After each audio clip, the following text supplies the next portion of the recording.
نیک کاموں میں آگے بڑھنے اور پیچھے رہنے میں درجات کے فرق پر ایک آیت ہے وَلَقَدْ عَلِمْنَا الْمُسْتَقْدِمِينَ مِنْكُمْ وَلَقَدْ عَلِمْنَا الْمُسْتَأْخِرِينَ۔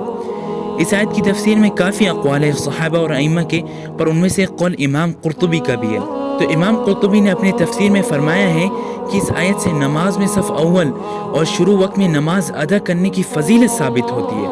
جیسا کہ حدیث میں ہے کہ رسول صلی اللہ علیہ وسلم نے فرمایا کہ اگر لوگوں کو معلوم ہو جاتا کہ اذان کہنے اور نماز کی صف اول میں کھڑے ہونے کی کتنی بڑی فضیلت ہے اور اس میں کتنا زیادہ ثواب ہے، تو تمام آدمی اس کی کوشش میں لگ جاتے کہ وہ پہلی صف میں کھڑے ہوں، اور سب کے لیے جگہ نہ ہوتی تو قرآن اندازی کرنا پڑتی۔